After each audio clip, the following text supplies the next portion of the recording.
There's not a lot of time. Uh, so I hope that I apologize for the delay, and we're ready to get back on target. We are ready to go. I don't remember where you were. Can you see me? Who's talking? Oh, somebody's singing. Oops.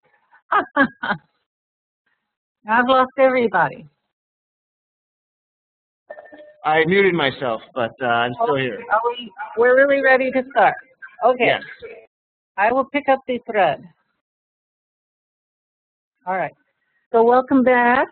Yeah. Little distracting, just a little.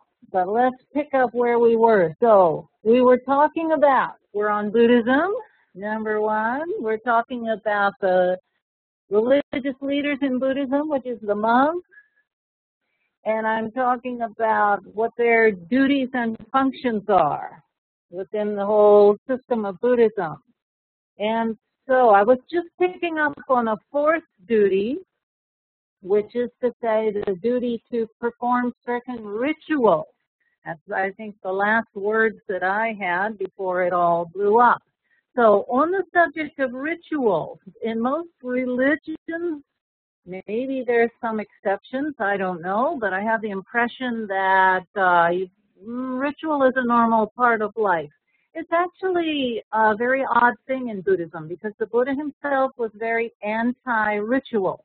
He was very opposed to the rituals that were being performed by other religions. He thought they were kind of pointless and claimed to have certain benefits that did not in reality accrue from performing those rituals. So he's on record as telling people not to perform rituals. Well, all I can say is a lot of rituals go on in Buddhism nonetheless. And it seems to be the case, and I've heard a number of monks speaking this way, that after all, the lay people, they're not doing intensive meditation practice as a general rule, and they just expect some kind of rituals and ceremonies from the monks. So this, I'd say the demand is being driven from the layperson's side on the rituals, and so the monks perform them. The very important relationship between the monks and the lay people generally is a pretty close relationship, cemented by the fact that the monks go around every day and they're receiving food from people. So if people want them to perform rituals, they perform rituals. Interestingly, they do not perform wedding rituals, which gives you a sense of flavor of Buddhism is pretty monastic dominated, and so weddings are not their thing. They might bless a wedding in some cases, but they don't perform a wedding. What they do a lot of, especially in East Asia, in this category of rituals, is funerals. And so people really associate, especially in East Asia, Buddhism with funerals. I was in Japan once, just to give an example, and I met a woman, and part of the conversation I asked her if she was Buddhist, and she said, "Oh no, I'm not that old yet," which gives you a sense of, in Japan, you start sort of worrying about Buddhism when you're about ready to die, and she wasn't there yet. So Buddhism does get identified with funerals big time, and there's a lot of other rituals and ceremony around Buddhist holidays and that kind of thing. So a fifth duty is perhaps the one you've been expecting all along, to teach the Dharma, to teach the teachings of Buddhism. That's a very important duty. Preaching, in other words, you could call it. It's always been an essential part of what the monks do. When I think about who was most prominent among the leadership of Buddhism over the centuries, people got famous if they were really excellent, outstanding preachers. So that was sort of a way to becoming famous in the Buddhist world, if you were a great preacher. And it's still pretty much the case today. I'd include publishing books and so forth in that category today, and If you think about it, for the most part, the Buddhist leaders that you've heard of will be the ones that publish books. So being able to express the teaching in a verbal form, despite Buddhism's qualms about not being able to express ultimate truth in words and all that, is still a huge duty and expectation of the monks. A sixth duty is to give advice and counsel to anyone and everyone, from the villagers to the level of the king. And the monks are very, very famous for having done this again throughout the centuries all along. It's typical standard practice throughout South and Southeast Asia and Buddhist countries that every village has a Buddhist temple. And every Buddhist temple has at least one monk. It might be just one monk in a small village, but they pretty much want to have a temple and a monk in every village. And some of these villages are pretty darn small. And then really village life really revolves around that temple. And one of the things, in addition to the preaching and conducting ceremonies and so forth, one of the things that's just expected of a monk, if you have certain kinds of problems in particular, you might approach the monk and get some advice. So if there's some kind of a quarrel going on in the village, they might ask the village headman. There's sort of secular headmen, but they also might take it to the monk. A monk's really a good one to take quarrels and disagreements to, because he's supposed to be on everyone's side. He's not supposed to have favorites. He's not supposed to be biased in any direction. That's part of his practice, to get beyond that kind of thing. So they're hoping if they go to the monk that they'll get a fair kind of settlement out of whatever advice that he gives. But in addition, some of your best educated monks certainly have, in many, many Buddhist countries, have always been called upon to give advice at the highest levels of the government, to the kings, or the king's ministers, and so forth. So there's been a lot of that over the centuries.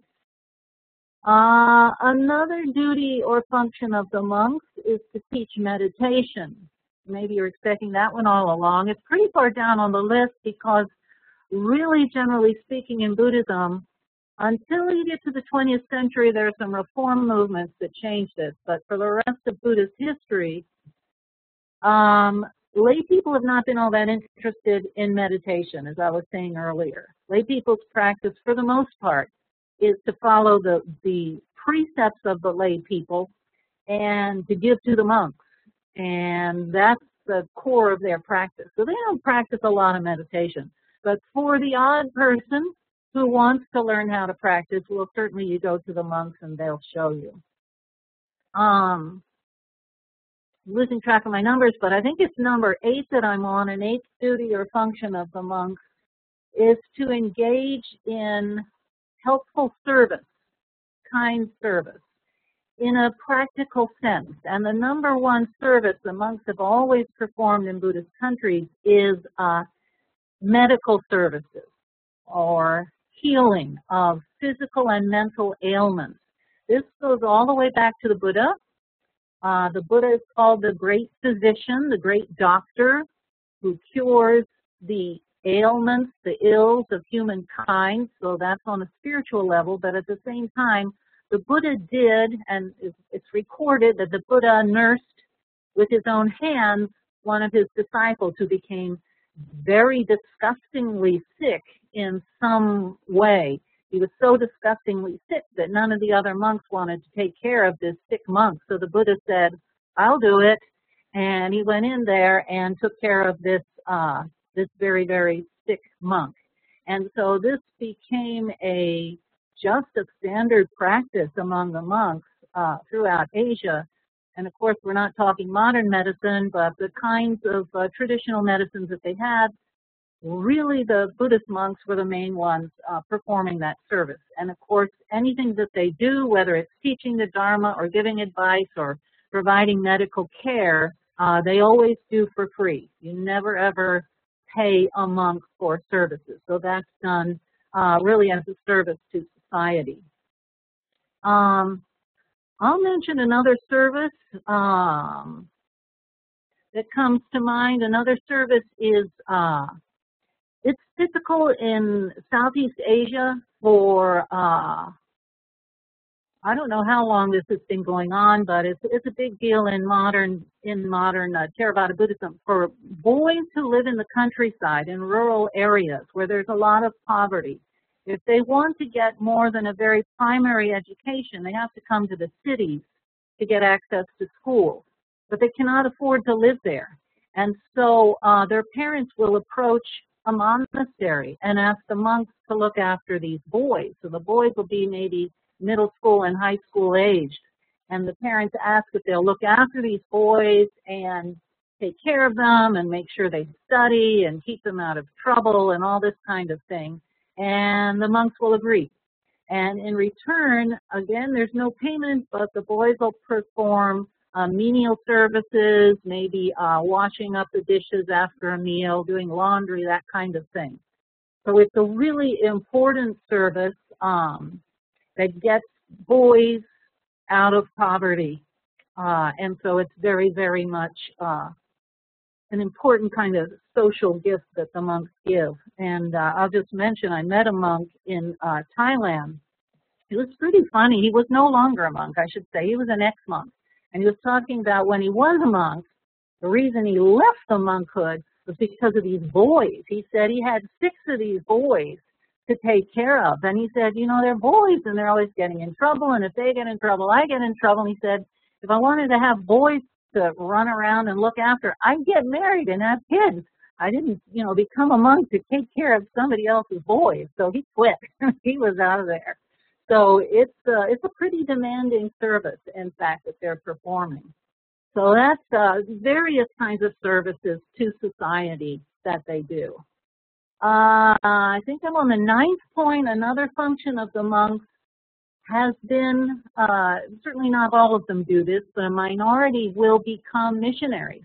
They are sometimes sent out very intentionally by a superior.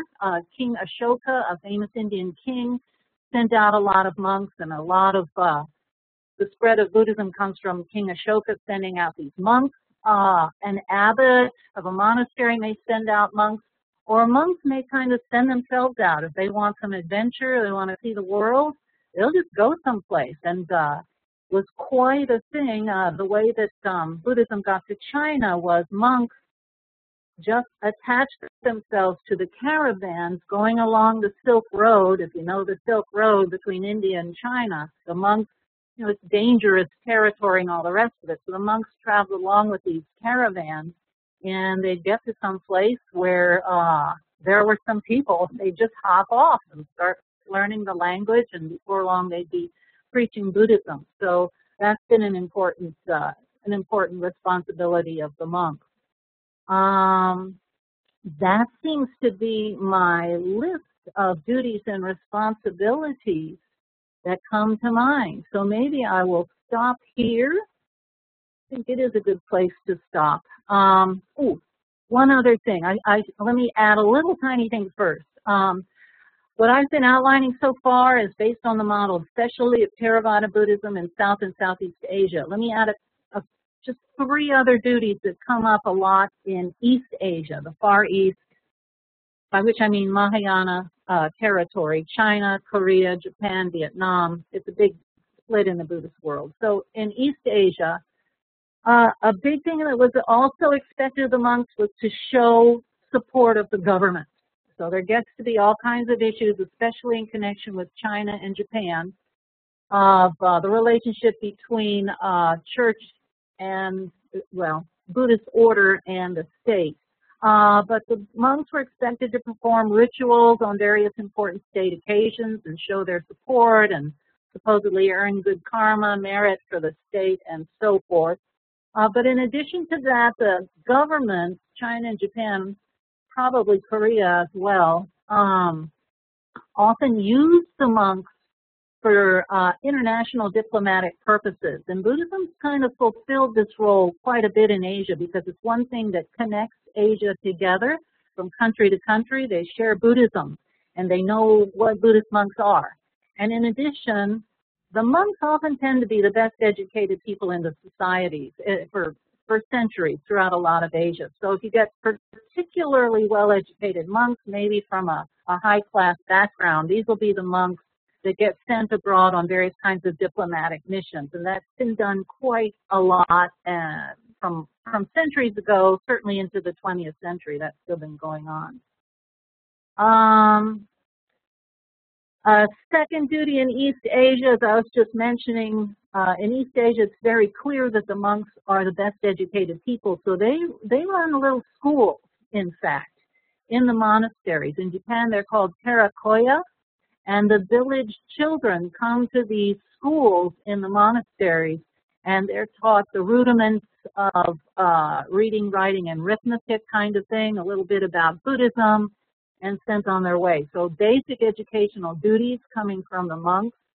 And I just have to mention one monk, a very famous Japanese monk. His name was Kukai. He was very interested in promoting literacy among the common people. And as you may know, Japanese is a heck of a difficult language, even for its own people to learn, because of they use Chinese characters. And this monk Kukai, who was teaching village people, wanted people to be able to read. And so he actually is credited with inventing the Japanese syllabary system, which is, it's kind of like an alphabet. So he invented that out of concern to really open literacy up as a possibility for common ordinary people who wouldn't have a lot of time to study. So that's just a terrific achievement on his part. And then third and last duty I'll mention in East Asia. In East Asia, especially in connection with Zen Buddhism, they really get very engaged with this idea that it's difficult to express the truth in words. And because of that, there develops a huge interrelationship in East Asia between Buddhism and the arts, all kinds of arts, from martial arts to painting and creating gardens and flower arranging and the Zen and the art of archery and poetry, which is still words, but of course words used in a funny way. And a lot of monks, it was their duty, it's always your duty to try to express the Dharma somehow. So they become masters of these arts in order to try to express the Dharma in a nonverbal or poetic way. And that becomes a very huge thing in East Asia. So I will definitely stop there and invite your questions and comments either about things I've said today or that larger topic of anything you've always wanted to ask a Buddhist about. Here's your chance, and I'll do my best.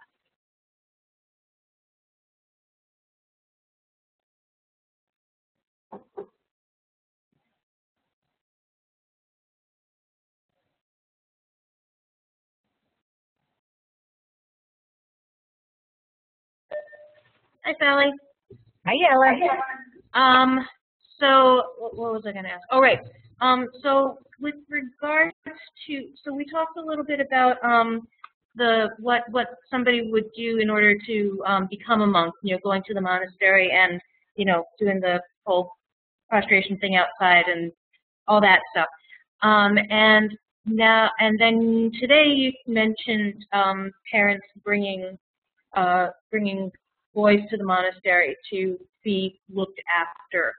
And I was, before you mentioned that, I was actually wondering about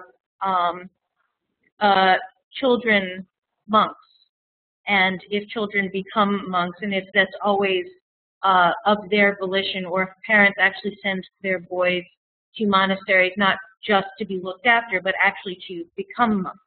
And given what you said about lay people not actually working for enlightenment, but rather to get to a better birth, to be able maybe to become a monk, how does that fit into that whole system, the picture of that system? Okay. So big question, actually. And the thing about Buddhism, and I'm keenly aware of this as I speak, I suppose it's also true of other religions, it's very difficult to generalize. And so there's different ways that things work in different countries and different sects of Buddhism. so generally speaking, you can become a monk at the age, a novice, I should say. As early as age 7 or 8, you could become a novice. Not a full monk, but a novice. And so in some countries, notably Tibet, particularly in Tibet it's the case. In fact, this is the only one that comes to mind right away. In Tibet, they pretty much all expect one of the boys to become a monk. And so the parents will decide, okay, you know, we've got one son to take over the farm and, you know, whatever. Now this next son, he's going to go be a monk. So they did that in Tibet in particular. They had a huge, something like 10% or more of the males of Tibet were monks. There's just this huge, huge population of monks. I cannot think of other Buddhist countries where the parents would just sort of take a kid and put him in a monastery. You do have orphans sometimes going into monasteries, certainly, and of course, that's not the kid's volition, but it's better than some other alternatives. But mostly, it's sometimes children themselves would ask to be monks. And often the stories you usually read are kids want to be monks and the parents are reluctant. That's what you, outside of Tibet, that's what you usually see. The parents are, no, no, no, you know, we want you to get married and have children, because in most Asian countries it's such a big deal, you know, to pass the family name on and, you know, to see the next generation, and a huge emphasis on family. They don't necessarily want the kids to leave that. So typically it's more typical to see reluctance on parents' part. But eventually if the kid really keeps at it and keeps at it and keeps at it, eventually the parents will let him go. That's what you typically see. I should also mention that the kids that I was talking about earlier have no intention of being monks at all. They're there to get a secular education. They're just really being housed in this monastery. And as soon as they can, they're going to get out of there and hopefully have a nice, you know, wealthy life. That's what they would like. However, it's really important, I think, to recognize there's another kind of institution that's sort of halfway in between, and this is particularly in Southeast Asia. And it's beginning to fall apart in recent decades, but for centuries it was typical for a boy to become a kind of a novice on a temporary basis. And everybody knew it was a temporary basis. So typically it would be a 3-month period after the young man was pretty much done with his schooling, but before he got married and settled down into some kind of an occupation. In between those, it was typical. Probably about 50% of young men would sort of, quote unquote, temporarily ordain, and they would shave their heads and completely live the life of a monk that everybody knew was for 3 months. And the idea was, in a sense, that was part of their education, even for being a lay person, that they would sort of knock the rough edges off of their character and have a little bit of glimpse of something deeper in life than, you know, just sort of the secular life. And then they could go back, but it would sort of benefit them all their lives that they'd had that experience. Occasionally, some of those young men who went in with no intention of staying discovered that they liked it and they would stay on. But typically, the vast majority would leave.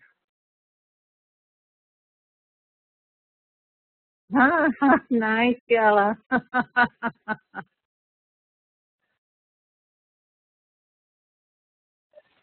So I have a sort of a challenging question.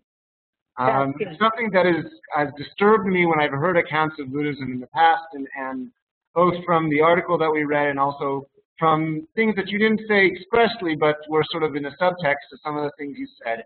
And that's with regard to, in the text it was referred to, well, you talked about the Buddha dying in such a way that he did not get reborn in the cycle of life and death, and that's sort of one of the goals, or maybe the goal of the whole thing, is liberation from this wheel that keeps on going. And I saw also I heard Anne refer to it yesterday, and there was a little bit of unclarity, but in the article, the Bodhisattva is referred to as somebody who's taken an oath to continue coming back until all sentient creatures have attained enlightenment. And the way it was referred to there is he has therefore sacrificed his own full enlightenment for the sake of other creatures. That somehow the complete enlightenment is having success. It's sort of escaping from the continuing pattern of life and death, and that troubles me a lot. And maybe because of my background, but it seems to me that existence is much greater than a non-existence, and I just wonder how that. It suggests to me a kind of a deep pessimism at the root of the philosophy of the thing, and it was a little surprising to me. I wonder if you could address some of that. Sure. Okay, so great question. Yes, a big one. Hard to answer it briefly. Let's see what I can do. First of all, let me answer it in two parts. First of all, as far as the Theravada is concerned and the teachings of the historical Buddha himself, what is it that one is trying to get away from? There are various ways to put this. You could say, as I said at one point certainly, and the article said, and a lot of people say, that the point is to get out of samsara and not to be reborn again. If you look a little more closely, what are they talking about? Another way of putting it is to say the goal is to get away from dukkha. I haven't mentioned that word yet. Dukkha is, there's a standard translation in English, which is unfortunate. It's not very accurate. Dukkha is, standard translation means suffering. Better translation would be something like dissatisfactoriness. So, in fact, the goal of Buddhism is to get away from the dissatisfactoriness that we experience. So I have to say, it's kind of a subtle point. The focus of Buddhism is not so much life in the sort of objective physical sense. The focus of Buddhism is experiential reality. That's a subtle but significant difference. The focus of Buddhism is experiential reality. So the problem is that we experience dukkha. We experience life as dissatisfactory, which is to say, this is a big point in Buddhism. It takes a long time to develop. That is to say, not that everything in life is bad. It's not bad at all. It is to say life is a mixture of good and bad, and human beings are built in such a way that we're dissatisfied with that. We would like things to be good all the time. Well, that's never going to happen. And so we have this kind of dissatisfaction. And even worse, even when things are good, human beings are built in such a way, hey, now things are good. I want to cling to it. I want to hang on to it forever. Sorry, it's always going to, basic rule of Buddhism, life is always changing. You can't cling on to things. So we have these bad sort of psychological habits is where the real focus is.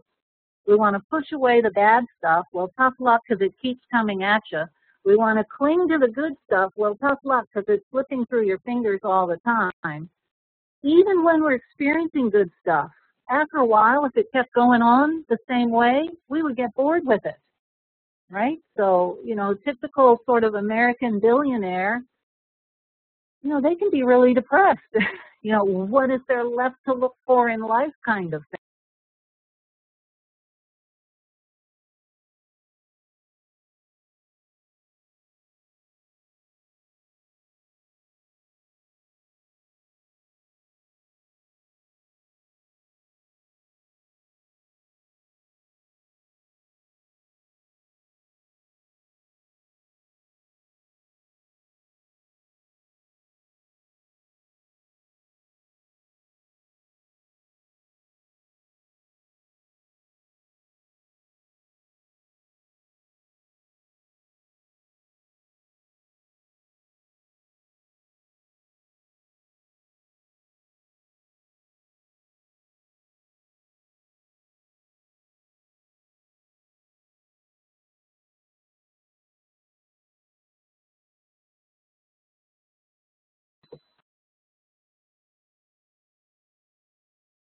Hello, anybody there? We hear you, thank goodness. Oh, good. I hear you too. Hey, I was just about to give the punchline. I thought it was going to be another half an hour. Okay, go ahead. All right.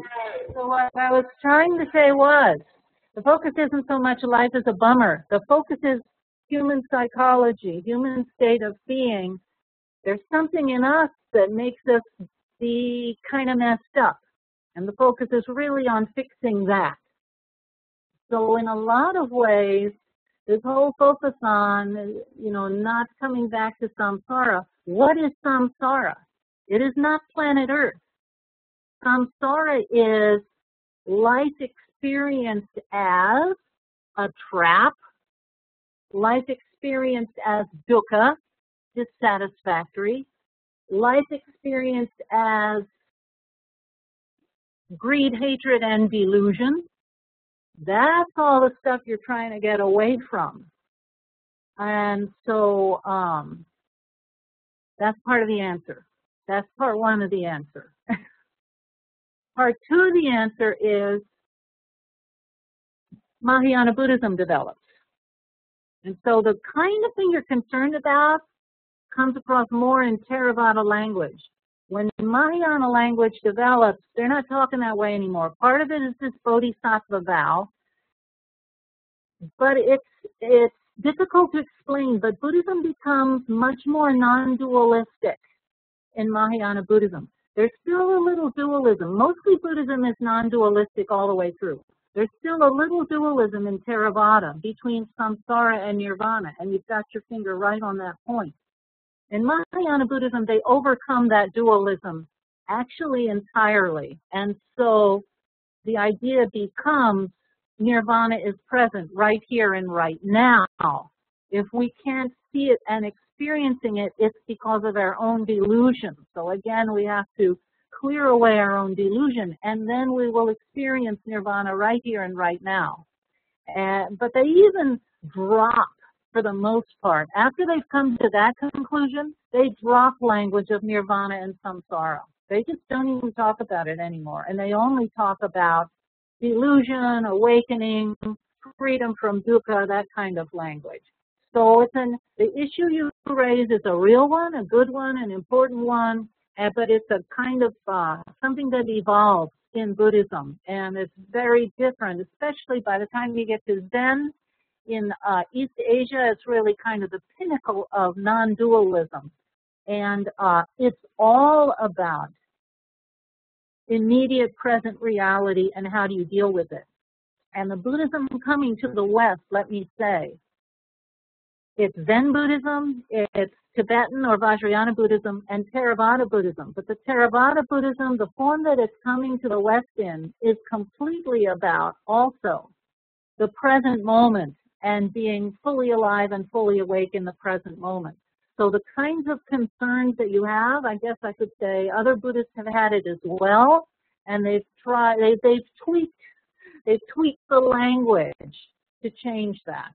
So I if we had a long time, I could do I would give even more credence to your point, because it's a true, real point, a valid point. But I just want to point out that it is an issue that Buddhism has tried in its own way to deal with it. Alona's going to join in on this point. I had a follow-up question. Would that be okay? Okay, go ahead. So actually, I have a follow-up question before he joins in. Okay, good. My follow-up question is I wanted to be clear because I wasn't sure I understood the issue of the first part of the answer that you gave. In terms of that explanation, how essential to human life, sort of to the way we live, is the dukkha that you referred to? In other words, you talked about because of the makeup of the human being, they have a particular kind of response. Does that mean that so long as I remain a human being, I'm sort of at the mercy of my nature? Or is there some sense of overcoming my nature, and in which case maybe there would no longer be a need for me to disappear or to escape or something like that. Right. The whole point of Buddhism is to transform our response to our life. That's the whole point. And I was thinking, you earlier spoke of Buddhism maybe coming across as this having this deep pessimism. And many people see Buddhism that way. In fact, I participated in a Buddhist-Christian dialogue about 1 year ago in England on the subject of hope. And the people who put the conference together were saying, yeah, you Buddhists are always laughing at us Christians because we're always talking about hope. And, you know, we get the impression that you Buddhists think, you know, we're just clinging to all these, you know, sort of fantasies that we're making up. And so let's talk about hope.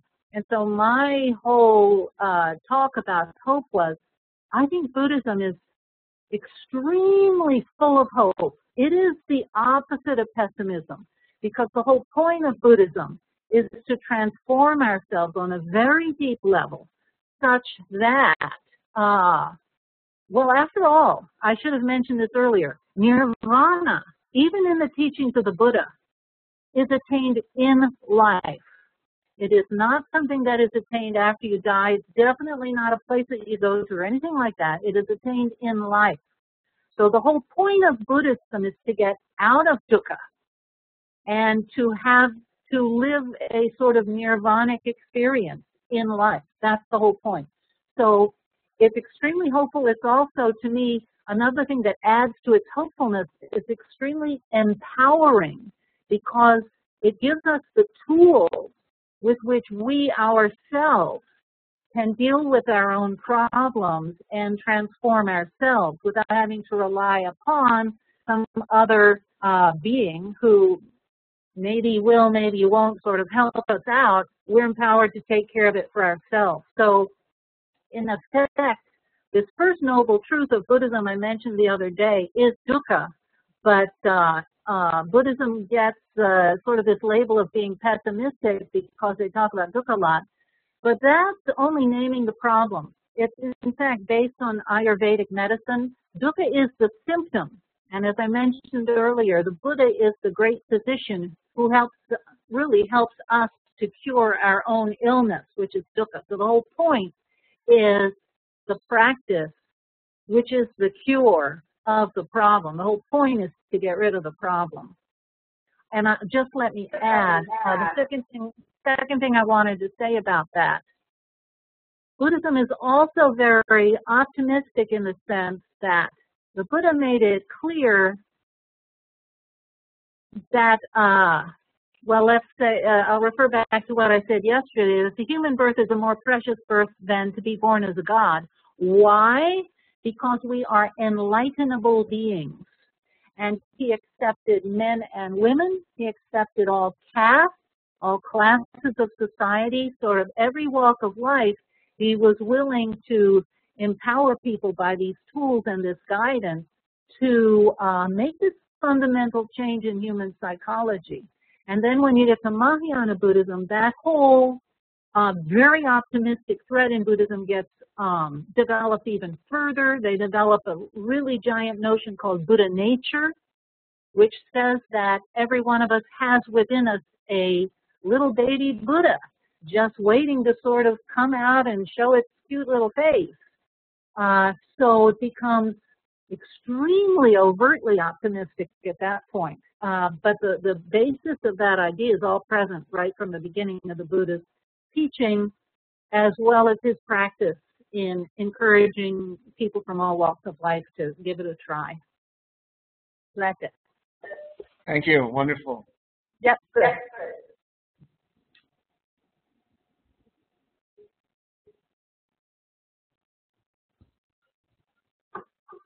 Hello, Sallie. Hello. So I was very, I've heard new things today, and I'm very, very grateful to you for them. And I wanted to explore this whole thing of the present moment of the non-Theravada Buddhists, and to ask the following question, which would be very interesting to follow that pattern, but it might just be my Jewish wishful thinking. is there a relationship between how ritual plays and how awareness in present moment plays? That is to say, would you say that those traditions that focus more on present moment and that consequently were exported to the West are also less ritualistic, or is there not a one-on-one relationship, something that, of course, Vajrayana might support?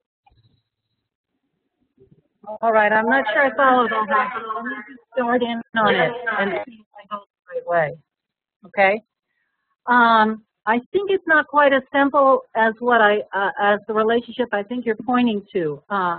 It is true that American Buddhists are interested in transforming practice, mostly meditation, sometimes chanting, depending upon the sect of Buddhism. And that has more to do with American Buddhism than anything else. However, I want to say a word on behalf of ritual in Zen, because, and of course ritual is extremely important in Vajrayana, but I'm more familiar in Zen.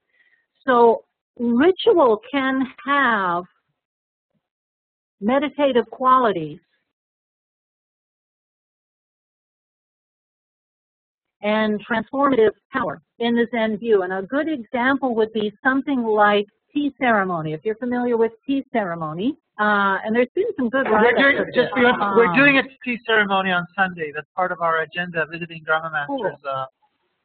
Yeah. We're doing, I forgot to tell you guys, the tea ceremony with coffee served afterwards.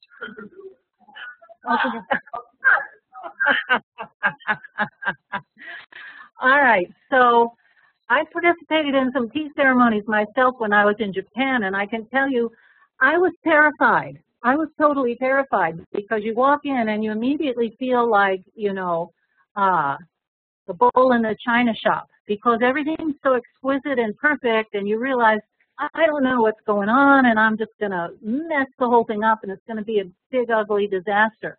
So I was terrified. And so I was watching super closely. What's everybody doing? I want to do it the right way. So you just watch, and you notice right there, already you're practicing mindfulness.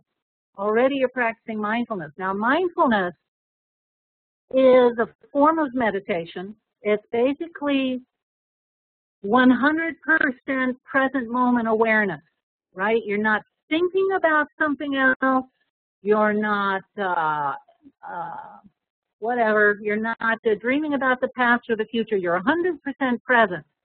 And just by watching everybody so intently, it was a fairly intense meditation experience.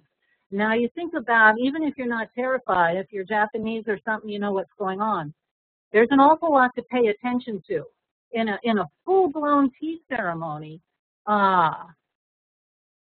you're already starting before you get to the room. In the full-blown ceremony, there's an approach, a path that you walk down, very peaceful, very quiet. And so you're supposed to be sort of shedding all your worldly concerns, that kind of thing. And there are places of beauty on the walk as you go along. You might stop. There'll be a plant that's really just blooming at that moment, and you get to another spot, maybe a bird singing, and you just stop. And again, you're practicing mindfulness. You're fully engrossed in the sound of the bird singing or the color of that flower. Fully engrossed, 100%. That's a form of meditation. So then you get to the ceremony. There are a lot of things to grab you. Everything's pared down very, very simply. That's an aid to meditation.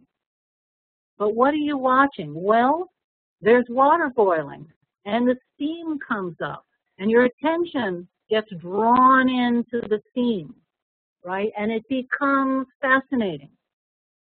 And maybe there's a little sound that's going with the water boiling. And so your sound gets drawn in. And there's maybe a smell from the tea itself. So it's using the sense faculties, using the body to engross the attention. What else can I say about it? There's taste. So really all the sense faculties get engaged. But it's mostly a form of mindfulness. Now, in the background, there's the non-dualism that I just alluded to. I can't develop it enough. But the non-dualism that comes across in Zen is the identity of nirvana and samsara, the identity of absolute reality with every tiny thing that happens in what you might call mundane reality. So the absolute is fully present in that steam that's coming up, in the taste of the tea. It's fully present. And so there's a kind of a sacredness present in the experience of the mundane through the body. There develops what you call one of the fruits of meditation, insight. You may come to some kind of an insight, which is a deep sort of realization of the preciousness of water, the preciousness of tea, which if you live in Japan, you drink tea about 10 times a day, totally ordinary. But you come to see the sort of magic and preciousness of these ordinary everyday things. So it becomes transformative because it has the power to change your values, change your attitudes, to develop your mindfulness and your awareness. You have a different feeling about your relationship with the physical world, your relationship with other people. And you may not feel all that stuff going on when you yourself have this experience of a tea ceremony, but it's all there in potential. It's all a question of how fully are we able to drop everything else away and be fully present to what's happening. But fundamentally, I mean, that is a ritual that's going on there. But it's a ritual in the full sense of bringing the sacred to the present moment. So. Well, thanks both for answering my question and for providing us with possibly the best introduction that we could have had for Sunday's ceremony. We just had new 3 sign-ups for the trip, people who weren't coming before. They just decided they were coming after they heard you talking. I'm just kidding. Okay, who's next? Ayo? And then Michael. This is going to be an eye-opener.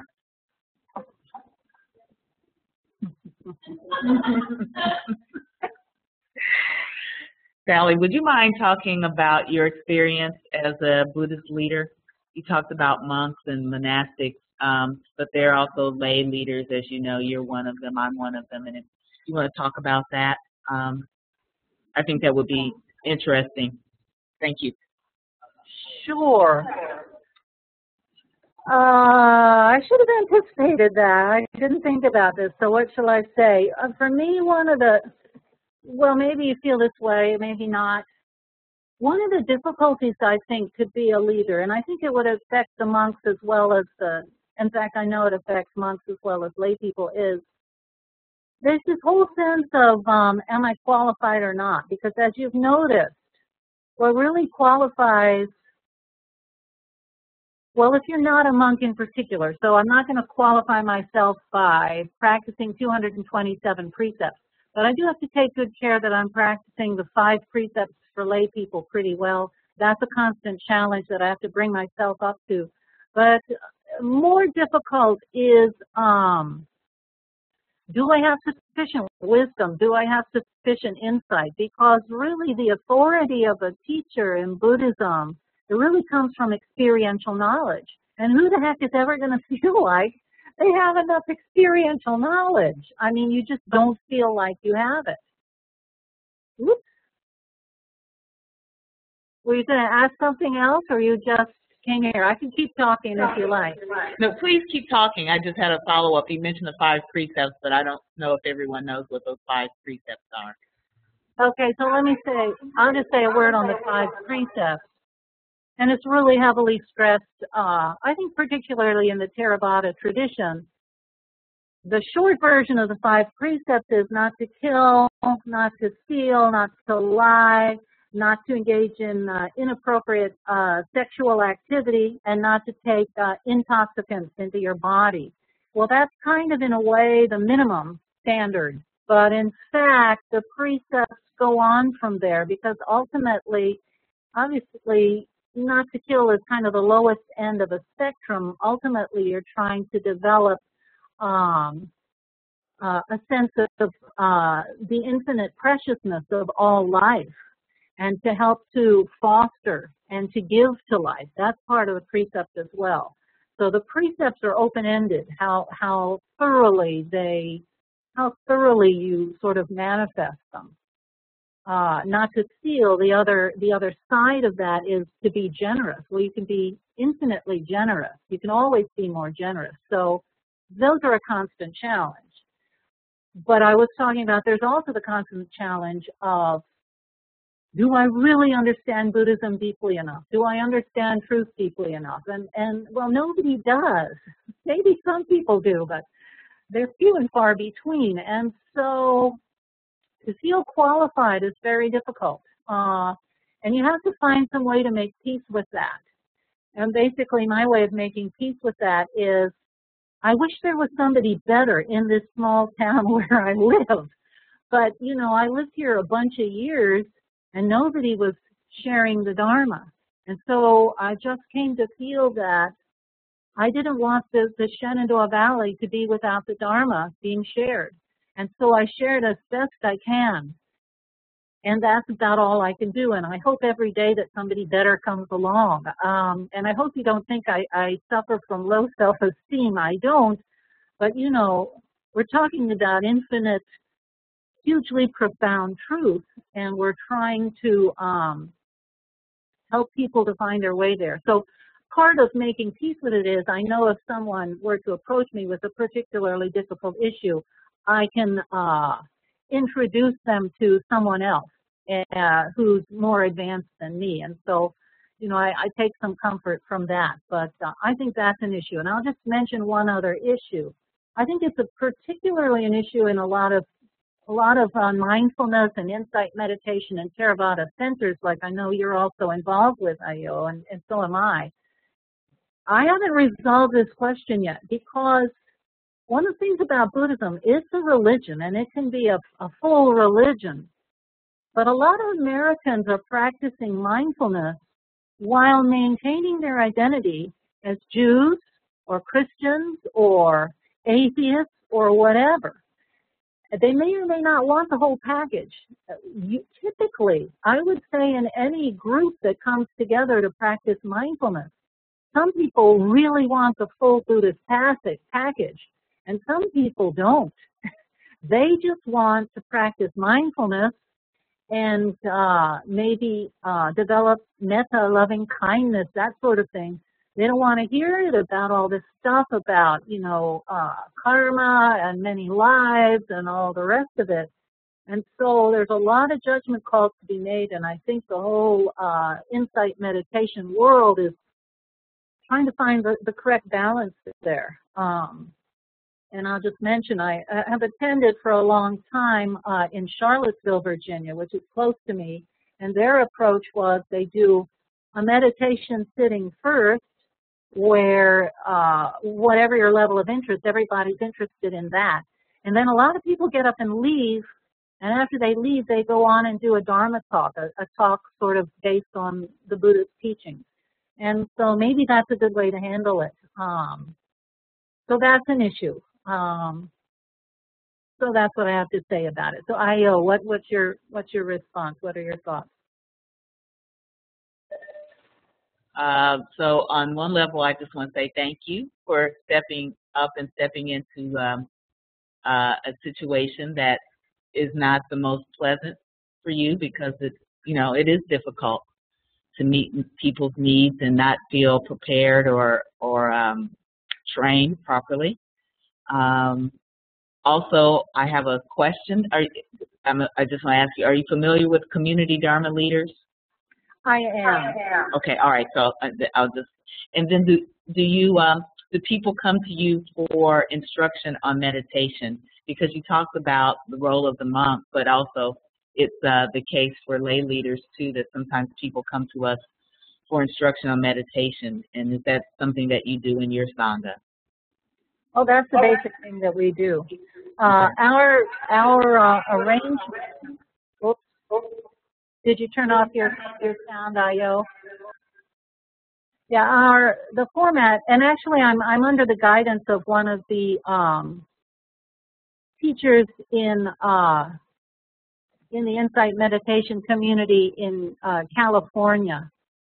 And in talking things over with her, we agreed upon a format, which is we do a half-an-hour meditation, and we do instruct any newcomers ahead of time and give guidance and so forth during the meditation. So we do a half-hour meditation, then we do a 15-minute walking meditation, and then we do a 15-minute Dharma talk, and then we do a second half-hour meditation. So it's mostly meditation that we do. But people really appreciate the Dharma talks. They do want that in our group. And so for me, the question is, I mean, everybody stays for the whole thing in our group. And so I guess I just address in the talk these issues about, you know, some things are sort of proper to Buddhism and you may or may not want this part, but here's sort of the larger implications that might be of interest, that sort of thing. It's a little bit tricky, but you kind of find your way forward. At least that's my experience.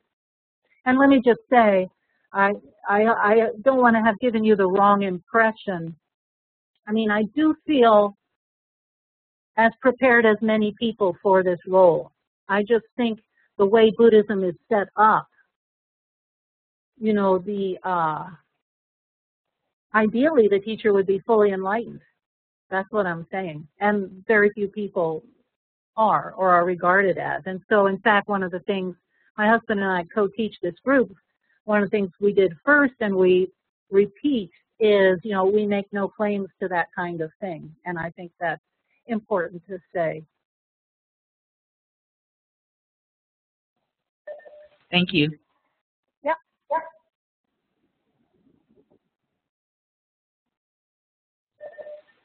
All right. I apologize. I'm Michael. I'm the Orthodox Christian in the room, and I apologize if I ask a question, I guess slightly outside your field of study. But I was wondering if depending on how familiar you are with monasticism and like the Orthodox Eastern practice, if you could comment on any. So I'm noticing, I mean, hearing you talk and things that I've read before, I mean, plenty of similarities and a few key differences.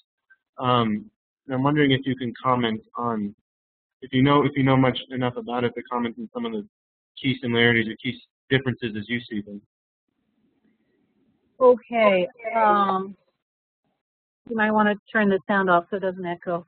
I do not know a lot about Orthodox Christianity, but I do know that I think there has been some historical influence from Buddhism in the direction of Orthodox Christianity, and probably it's been both directions. Most things usually are. But there are some similarities. Just the fact that Orthodox Christianity does emphasize meditation, where the other branches of the church don't so much, outside of Catholic monasticism and in the Protestant world, Quakerism. Those are pretty much the places where you find an emphasis on meditation. I think it's very difficult for me to say too much about it, but I think there's a similar use of methods of concentration. Correct me if I'm wrong, and tell me I don't understand correctly. I will appreciate it. But my understanding is there's similar use of methods of concentration. Concentration is the foundational part of Buddhist meditation. So there are tools for focusing the mind. It's called one-pointedness. So focusing the mind on one point and keeping the mind on that one point over extended periods of time. That's a discipline and a training. And I believe there's a similar approach, correct me if I'm wrong, from Orthodox Christianity. I believe there's the use of beads, what do you call them, rosaries, perhaps?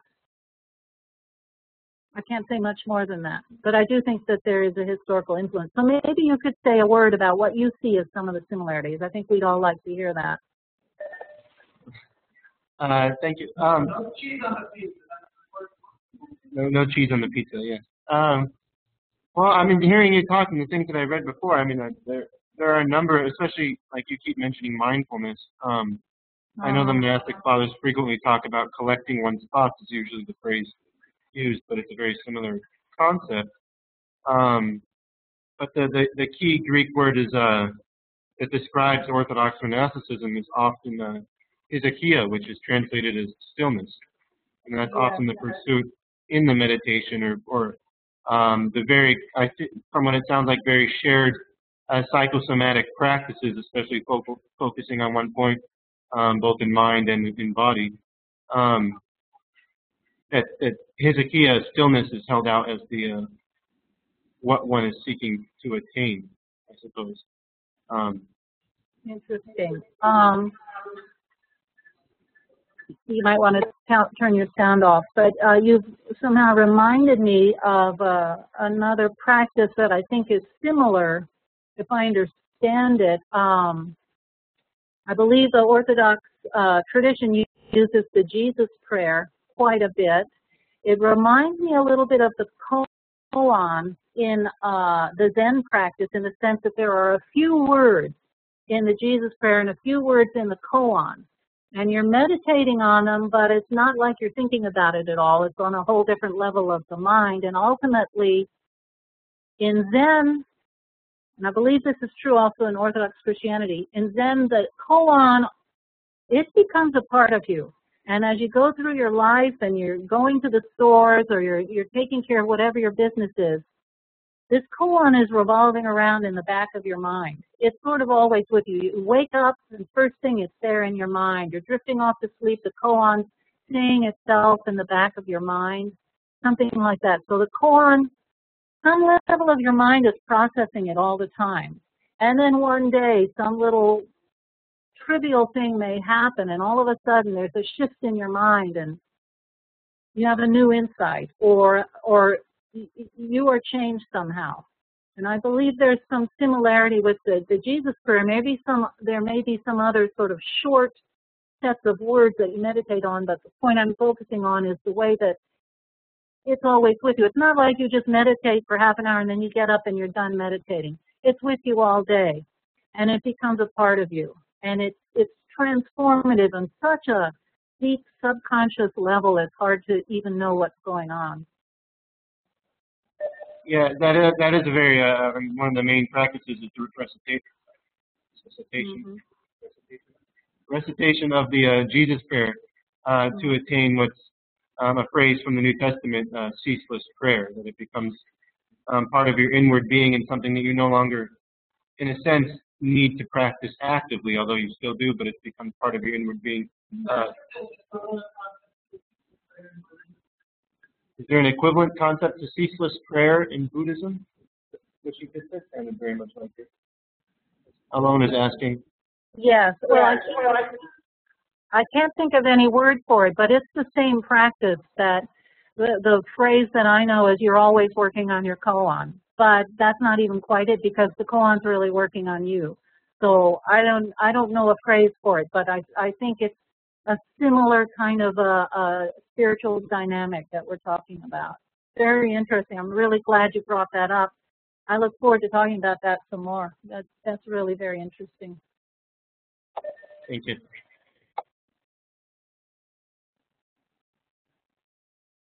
How are we doing? Are we out of time? Does anybody else want to say anything? We're still at time. We have about four more minutes. We have time for one last question. I'm wondering if there's anybody who wants to come forward. Otherwise, I will seize the opportunity. I was struck by what you described as kind of a dual telos for Buddhism between it's not exactly the clergy and the laity, but say the monastics and the laity. How exactly is this envisioned in terms of the lay, the destiny of the lay person? That they simply go through life after life after life until they finally get their act together to seek enlightenment? And if that kind of extended patience is sort of seen as a possibility, how does that seems to me to be slightly in conflict with sort of the description you gave of the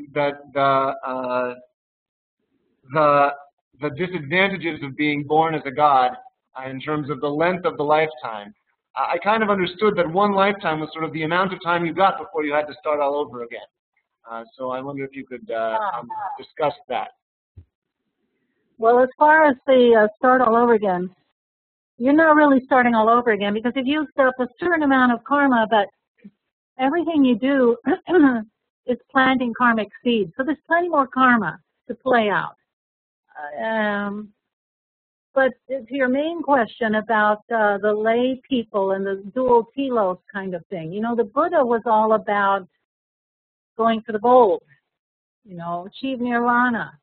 But that doesn't mean that everybody else feels the same way. Most people kind of like their life. They just want it to be a little bit better. And so it may not have been in any way, shape, or form the intention of the Buddha, but lay people's goal, it's not so much that they're kind of biding their time or anything else. They like their life. They hope their next life will be a little bit better, which it will be because they're earning a lot of good karma. And so they just keep piling up more and more good karma. They hope their life, each lifetime will be a little better, a little better, a little better. And at one point, they'll be ready. And when they're ready, then they'll go for it. But until then, there's nothing wrong at all with living a good life and living by the 5 precepts, harmless. You harm no one. Even yourself you're not harming if you're living by the precepts, much less anyone else. And you're practicing generosity and kindness. Your life is fundamentally good. So again, it's I'm hearing a little bit perhaps of still this assumption that there's a pessimism going on. Not really. That's not how the lay people feel. Life's pretty good. They just want it to be a little better, and they know how to make that happen. They're not so spiritually ambitious. Well, that's, Buddhism, it's really very practical, and oddly enough, it's very realistic. It accepts that people are where they are on their spiritual journey over many lives. That's just a fact. Some people are very spiritually ambitious. Some people are not. And so Buddhism tries to meet people wherever they are. And if you're spiritually ambitious, fine, here's some tools for you. If you're not ambitious, that's all right. You are where you are. I can't force you. They're just not really into this whole sort of the Christian side sometimes is accused of saying the whole hellfire and brimstone. Not their thing. If you're kind of laid back, that's all right. Here's some tools for you to live a better life, to be a little kinder, a little more less selfish, a little more thoughtful of others. That's all good. So you're all headed in the right direction. You're all on board. There's another saying. I'll leave you with this one. Buddhism is supposed to be good in the beginning, good in the middle, and good at the end. So it's all good. For the beginning person who's just going to practice a little bit with the precepts, intrinsically it's a good practice. And other things will happen when they're ready to happen. No problems, no worries. So that's what I have to say. Well, thank you. So this is a wonderful discussion and your presentation, and we're just all very grateful to you. And I don't know, Alan, do you have any last words? Sallie, I just want to say thank you in as much as there's things I learned today that I'd never learned before. And I thought I know enough about Buddhism to be completely disinterested in it, and now you've given it such a good turn that I'm going to take it more seriously. Whoa. Thank you. All right, thank you. There were really some good things today. Thank you. Very good. I'll see you all Tuesday. We'll see you Tuesday. Bye. Bye-bye. Okay, end of session. End of session. Okay, guys, so updates.